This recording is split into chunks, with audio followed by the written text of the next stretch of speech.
For TRICHOMES.com, I'm Jesse Batend, and this is The High Ground. On this show, we feature leaders of the cannabis industry. We talk to everyone from farmers to CEOs and public officials, anyone making an impact on the cannabis community and beyond. Hunter Neubauer is the co-founder and chairman of Oregrown, a cannabis company out of Oregon. He's spoken in front of the state legislature, and he's also built a personal relationship with the Oregon Liquor Control Commission, which is in charge of regulating cannabis in the state. He told me he's proud of the relationship that he's built, that it's good. But suddenly, that changed. And cannabis companies across Oregon, Hunter included, started facing a rash of violations that in some cases cost businesses their licenses. So I decided to call Hunter up to find out more about the situation and what he's been able to do to restore his relationship with legislators in Oregon. Hunter, first, let me just say thank you so much for taking the time to join me. Absolutely. My pleasure. When we were talking before we got started rolling, you said something that I don't think I've actually heard very often. You said that you're actually quite proud of a lot of what Oregon has done so far in creating its cannabis system. And I just kind of wanted to start there. Yeah, no, I love talking about this, and something that I'm really passionate about. In 2014, what we were proposing with Measure 91 was extremely controversial. We were going out there and fighting for a free market. We wanted a low barrier to entry. We wanted vertical integration. We wanted no limit on licensing, no limit on funding, and to essentially create a free market. And in the state of Oregon, without a sales tax, for the first time in its history, we created a sales tax. And nobody seemed to turn a cheek or mind, which was great. And that created an environment where we were able to have funding for the OLCC to build the current infrastructure that we have. And it was difficult. It was extremely difficult. We had a huge growth in the recreational cannabis market from an insane amount of production licenses, tons of retail licenses. Processors came after that, and there was a very quick shift from medical to rec. And so what we saw was extreme growth. We had an oversupply issue, which was well recorded, documented, publicized, and then we had market crash. I mean, we saw pounds go from $2,800 down to $800, which was crazy. And then we had consolidation. So, the nice thing about Oregon is that everybody was allowed to come and play in the sandbox. And that's what we wanted, because we believe that the free market approach to cannabis is the way that it should be. It shouldn't be a situation where if you don't have the money to apply for a license, you can't get one. And it shouldn't be a limited license situation where there's a monopoly and people can take advantage of it. And so in a state with 3.9 million people, we decided let's create a free market. And that hurt us. We had a lot of our friends not survive the consolidation efforts and the market forces that took place. But the folks that are still here have figured it out. We've figured out what it takes, and it's given us a little bit of a crystal ball as to what will take place as the rest of the country continues to legalize. And we have in an interstate market, and we're able to ship our products across state lines. So that's really interesting. And to kind of put this in perspective for people, Oregon, in contrast to where I am in Illinois or California, which recently went through a lawsuit in 2020 surrounding exactly this, how licenses are available to people and who's able to kind of play. Those markets, well-intentioned or not, wound up in situations where people spent a lot of money in an attempt just to get a license, but maybe ended up getting locked out. Why was it different in Oregon? I think there was an advantage there being less people. There's not a whole lot of people in Oregon. So, we were able to continue to bleed for our fights for freedom. And that's what Oregon's all about. Oregon is very progressive when it comes to showing up to the Capitol, to getting in front of the legislature, providing public testimony. We helped form the Oregon Cannabis Association in the beginning of legalization efforts, and the legislators listened to us, and that made a difference. We said, look, we believe that the right way to do this is to not limit the ability for someone to get a license. And if you do that, you're going to create problems. And that's, you look at what happens in California. California has grown very quickly. They have a lot of production, but they don't have a lot of retail. So, the other focus for us was to essentially squash the illegal market. We wanted to create an environment where if a consumer or somebody who wanted to consume cannabis had the opportunity to walk into a store that wasn't 20 miles away, and they could go to a place that's friendly and safe and look at a variety of products that's tested and have options from consumption methods, that we could combat the illegal market and create tax revenue and create a system that would provide jobs and economic growth to a state that really needed it. Oregon's been suffering since the lumber industry has taken a dive. And so here we are with a rich cannabis culture going back to the 70s, with Oregon being the first state to decriminalize, to having a complete free market with 3.9 million people and the highest average per capita sale in the country. We did $1.1 billion with a state that only has 3.9 million people. And that's not 3.9 million cannabis consumers. That's total population. So I think that in other situations where they try to create too much regulation and too many barriers to entry, you're going to end up with a little bit of a tough situation. So not to make this, I guess just to underscore what you just said, Illinois, which just went through what a lot of people have talked about as a record-setting year. Of course, it's the first year of legalization, but large multi-billion dollars tax revenue. Illinois has 12.5 million people. So right. I mean, that's crazy. That is pretty amazing. Yeah. Chicago on its own has almost as many people as I think all of the state of Oregon. It's a lot of people just in the city. I mean, so it's because of this, we created an environment where it was a little bit of a wild, wild west, right? The OLCC was in trouble. They hadn't been performing very well on the alcohol side. And so this was kind of like their last shot to take charge and create an opportunity for them. And the tax revenue came pouring in, and they put the infrastructure in. And there was about 2 years before we really saw any sort of oversight or regulation. And at that point in time, I don't know if you remember, but we had a certain gentleman as the DOJ that sent us a letter and threatened Governor Brown on the fact that there's all these articles about cannabis leaving the state of Oregon and then oversupply, and you guys need to get on it. And so at that point, the tax revenue that was created was given to the OLCC, and they came out and really started to hammer on every license in the state. The amount of violations that have taken place in the last 2 years have been astronomical, and it's been a difficult shift for the industry to be able to operate and to be able to continue to grow. So 2 follow-up questions there. The OLCC, which you've mentioned a couple times, is the Oregon Liquor Control Commission, and that is the government body in charge of overseeing cannabis in Oregon. Is that correct? Correct, yeah.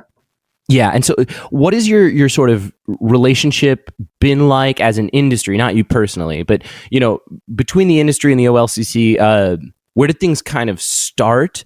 And you said something very interesting before we started, and I think you just kind of hinted at it right now, which was that relationship has seemed to shift over the years to where it's suddenly become very much about enforcement and kind of cracking down on bad actors. Can you kind of sketch out what that relationship has looked like? Yeah, totally. So we had this great group of people that got together, and it was originally called the Growers Pack, and then it transitioned into the Oregon Cannabis Association. And so we had producers and processors, wholesalers, retailers, kind of everybody in a small room. And we'd have 40, 50 members, all the different businesses, leading businesses in the state of Oregon, a lot of folks that had transitioned from medical to rec. And the OLCC was looking for input from the industry on, look, hey, we got to make all these rules, the Measure 91 passed, and we don't have any idea what we're doing.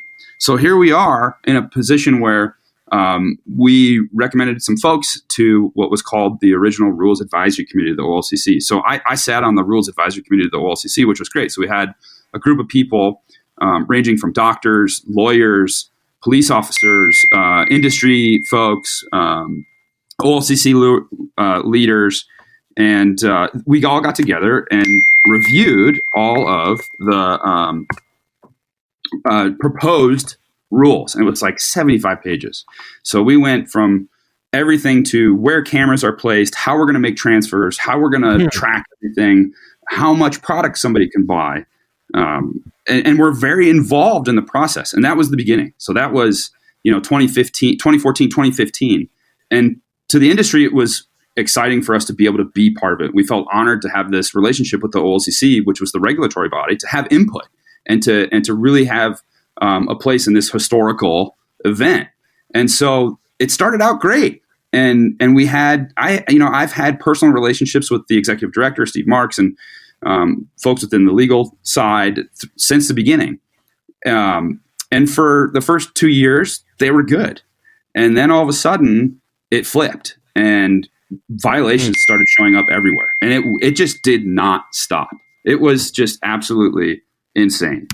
And so for the last year and a half, 2 years, we've had an onslaught of violations that just don't really make sense. So, for example, if anywhere where cannabis is, recreational legal cannabis, it has to be covered under cameras, right? So, and cameras have to have the ability to back up for 30 days. So they're constantly recording high quality footage, and it's being sent to a cloud-based system that keeps it for 30 days. So in case something happens, the OLCC can come in and say, okay, well, let's look at the footage, right?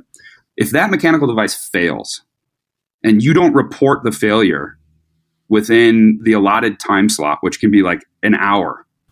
Wow. You can get a Category 1 violation. A Category 1 violation is the right for the OLCC to take your license away. And when you're operating a business that has hundreds of cameras, it's almost impossible to keep track of everything.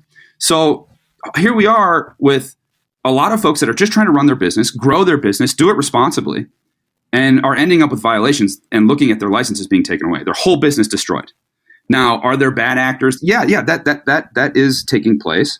But it was not a targeted approach. It was more of a shotgun type method where they were just violating anybody and everybody.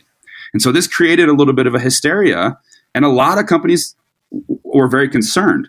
And during this time frame, the industry as a whole was going through some really tough times, which were well documented. Like I was talking about earlier, where we saw pounds of cannabis go from $2,800 down to $800. A lot of people are just struggling to keep their business open. So there weren't resources for us to get together, band together, and create initiatives and get back to having a positive conversation with the OLCC. And they quite frankly didn't want to. And so now that we've kind of gone through what alcohol went through in 70 something years, it took us 18 months from end of prohibition, market growth, oversupply, market crash, consolidation. Now the people that are here are finally able to get back together, and we've created coalitions and we've created initiatives for enforcement reform. And we're finally able to stand up for ourselves. And due to the fact that we're able to show up in front of the legislature and say, look at all this tax revenue we're providing, look at all these opportunities we're providing. And now it's time for us to get a little bit of a conversation going again. And we need to be respected and we need to be listened to. Because if we can't operate our business just like any other business in this state, we're going to go somewhere else. And you're going to miss that tax revenue. And so because of the legislature allowing, the method that we utilize to make changes on a national level, we can make at a local level and a state level. And it's extremely important. That's something that I've become involved with that I never thought I would be involved with. And it's working. We've got legislators listening to us. Now we have proposed bills that we're going to be putting in that will direct the OLCC to shift the way that they communicate with the industry and to change what violations are in which category, allowing us to operate our businesses in a way that makes sense, just like any other business. What are the changes that you and the rest of the industry are advocating for from the OLCC and the larger, bodies involved? For us, it's just really important to prepare for interstate commerce. Or, our goal is to become the leaders in quality craft cannabis. And Oregon is poised to do that. And if we're going to be able to do that, we need to be able to work with the regulators and the legislature to adopt new rules and to change how we're operating so that it can be more fluid. And so for us, it's really about just being able to constantly be in conversation and allow us to work together. For the last 2 years, we haven't been able to work together. It's been a fight, and that doesn't work. And both the legislature and the OLCC now see that there's going to be phenomenal opportunities for this state as interstate commerce takes place and we have federal change. So for us, it's about changing what violations are in each category. What is a license canceling violation? What is a license canceling violation? What does that mean? A license canceling violation should be if you're doing something illegal, if you're intentionally selling to a minor, if you're right now intentionally shipping product across state lines, if you're doing acts that would create a situation where you're breaking the law, then yeah, your license should be looked at being taken away. But if you're just operating your business and you're not doing anything wrong, overregulation is going to kill growth. And so that's really what we need to start focusing on. You know, if you run a business every 3 years, you're looking at your business plan. You're saying, okay, we need to make shifts here. We need to change this, and we're going to go a different direction on these 5 items. That hasn't happened since we initially adopted the rules back in 2014, 2015. So, you know, we're looking at 5-6 years now with outdated policy and outdated regulation, and we're over-regulated. So for us to be able to continue to grow and to take advantage of this wonderful industry we've developed and this great culture that we've established, as the rest of the country continues to legalize and interstate commerce takes place, we need to be able to work with our regulators, not be fighting them on a daily basis. So, you know, it's interesting because like there are definitely unquestionably obvious bad actors. But I ran into a situation the other day where I was writing an article about a company and I mentioned, because, you know, the article was about how they were re-entering the market. So it's like, well, why did they leave? Well, they had their license taken away. And I had some people react kind of negatively to that being reported, like, I don't know, like you're kind of ragging on the company, or, you know, maybe this is like negative news. But, you know, the next sentence right under that explains that the reason that they had their license taken away was what sounds like basically a simple process violation, like maybe even a mistake. They were like growing in a room that wasn't licensed to be used for growing. And there are certainly violations that, you know, justify having your license taken away, as you said. But, you know, in some cases, like you're alluding to, it could be something that is a mistake, like having a camera break and not reporting it in time. What's interesting there is that, you know, there's not a lot of nuance. When you hear that a company loses their license, I think some people maybe jump to a conclusion that it's because they're a bad actor, because there's something really negative is going on. Can you talk a little bit about like what kind of the PR nightmare that it must be to be one of those companies that gets hit for something that, you know, maybe isn't you breaking the law? Yeah, no, I mean, I've been through it personally. And oh, wow. Yeah, no, I mean, so that's what's crazy, right? So as this industry grows and as the market in Oregon developed, you know, certain things were allowed, certain things weren't allowed. Nobody really knew. Rules are changing on a monthly basis. You know, I've had conversations with the OLCC where a person who is no longer with them, I asked a question to, and they said, you know, I don't really know. We're just shooting from the hip here. Oh, man. And then 8 months later, I get slapped with a violation because of a labeling issue. And we were taking CBD from the hemp industry and utilizing it in a topical, right? So this is a non-psychoactive, medical-based product that's not hurting anybody. Not that cannabis hurts anybody at all. Right. And it was used as a way to give us a violation and create fees and threaten our license to be taken away. So instead of me fighting it, I decided to take the hit, which now looking back was a very difficult decision for me, because I was in a position where if we didn't take on the investment that we did, our business would have closed. And the only way for us to take on that investment is if I settled and basically admitted to making a false statement, which I didn't. If I fought it, our business would have been held up until my case was brought in front of the OLCC commission and I could argue it. and fight it. That could take 6 months to a year to 2 years. In that time frame, our licenses were frozen. Our business was frozen. We weren't allowed to take in money. If we didn't take in the money, Oregrown would no longer be here. So I had to decide that it was better for the company for me to admit to making a false statement when I didn't. So the PR surrounding that was extremely difficult. Did the Oregon industry and the Ben Chamber Commerce, which I'm a board member of, and the Oregon Cannabis Association that I'm a board member of, think that I actually did it? No, they knew I didn't. Why would somebody lie about CBD? It's not harmful. It doesn't make any sense. But it was something that could be used against me.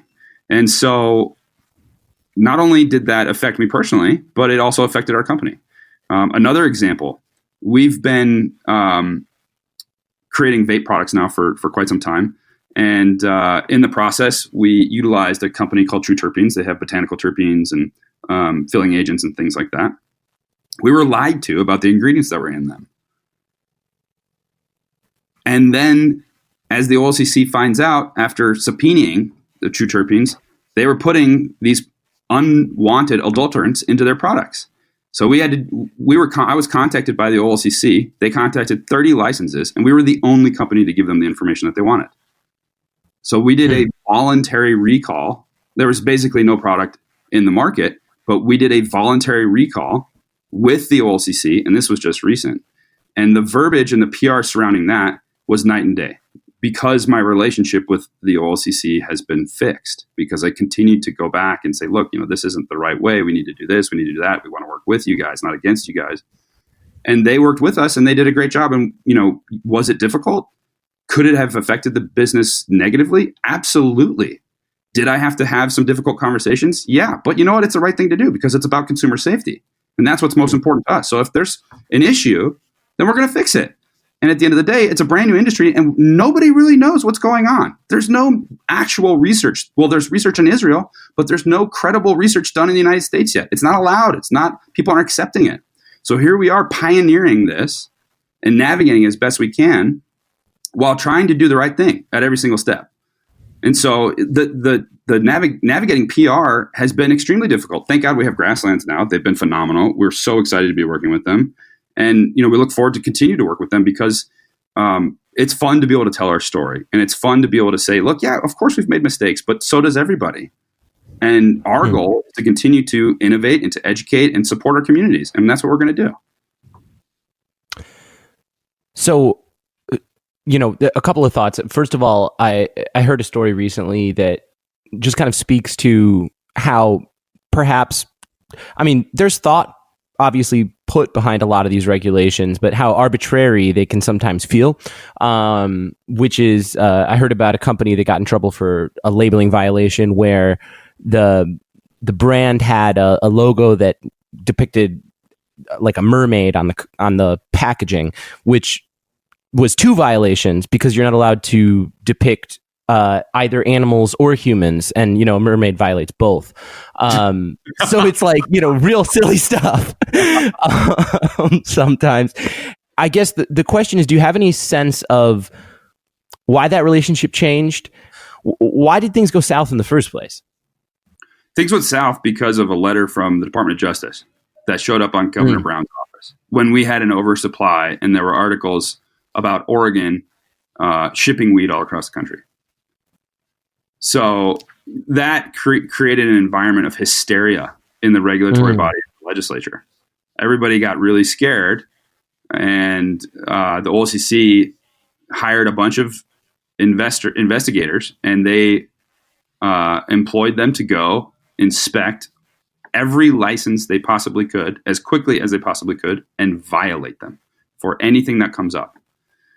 And so that was their way to say, look, federal government, we're doing our job. We're regulating the industry. There's not all this weed being shipped across the state lines. Here's the bad actors. We're taking away their licenses. We're doing our job. So at that point in time, communication pretty much ended.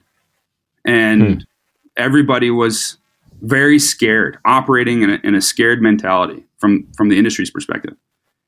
And then this last short session last year, I personally went down and gave public testimony in front of the legislature, explaining the situation and saying, look, we cannot operate like this anymore. The fact that somebody can get their license taken away because of a camera outage is absolutely insane, and it's not right, and we're not being treated fairly. Yet there is a phenomenal amount of tax revenue coming into the state. And if we are going to be able to continue to operate and provide that revenue and provide job opportunities and economic growth in the state of Oregon, we need to start having a conversation again. We need enforcement reform. We need the opportunity to operate just like every other business. And the legislature listened, and we gained traction. And Steve Marks, the executive director of the OLCC, was in the room and was up next to give public testimony. And he supported me right after I was done. And so at that point in time, I knew that, hey, maybe things are going to get better. And after that, Steve and I have had multiple conversations, and they've been really positive, and we're on the same page. They've had the same type of pressure from a higher, from their higher ups as we have, right? So the federal government was pushing on them, and then they were pushing on us. And so now that cannabis across the country is widely accepted and being legalized all over the place, they're not scared anymore. They're excited about working with us to create framework, and we've already passed legislation for interstate commerce. And so we want to be leaders. We want to be leaders in creating quality craft products and experiences for the whole country. And so now you've got the two sides working together towards a goal that is going to provide Oregon and the businesses within Oregon and the people within Oregon with a great opportunity to be a leader. And that's what's really exciting. And I think we've been through our trials and tribulations, and there's always going to be bad actors, but it's now a little bit easier for them to recognize what is a bad action and who's doing it and how to look for it. Whereas before they didn't know. There's a lot of education around the cannabis industry that still needs to take place and has taken place. That's the most expensive part about the industry, as far as I'm concerned, from a company standpoint, is educating consumers about the products and why some are good and why some are bad, or what you should look for, point them in the right direction. And that's the fun part for us. But there's a lot of unknown. And in these states east of, Oregon, California, Washington, Colorado, there's really a lot of education that needs to be done because it's been so criminalized for so long. So there's just a lot of people that don't know what it is or how to even approach it. And so that's where I think we have a phenomenal opportunity because of the market forces, because of the free market in a box, because of extreme growth, consolidation. Again, what took alcohol 70 years took us 18 months. The folks that are still here have figured out how to innovate, how to become efficient, and how to create quality experiences and products to be able to survive, just to stay open. Hunter Neubauer is the co-founder and chairman of Oregrown. Hunter, I really, really appreciate you breaking that all down for me, and I salute you for the persistence and for the work that you're doing advocating on behalf of the industry. I'm glad that you guys have that relationship in a place where something constructive can happen, and thank you for taking the time to come and talk to us about it. It was my pleasure. Yeah, looking forward to hopefully talking to you again, Jesse. It's been great. You can find more cannabis industry reporting at TRICHOMES.com, as well as more great shows like this one. If you're a member of the cannabis community and you have a story you want to share with us, reach out. You can reach the show at highground at TRICHOMES.com. Please take a second to subscribe to the podcast and write a review. It really helps others find the show. You can also join the discussion with industry insiders and get your voice heard by joining the community at TRICHOMES.com and following us on all social media. The show is produced by David Fortin. I'm Jesse Batend, and thank you for listening.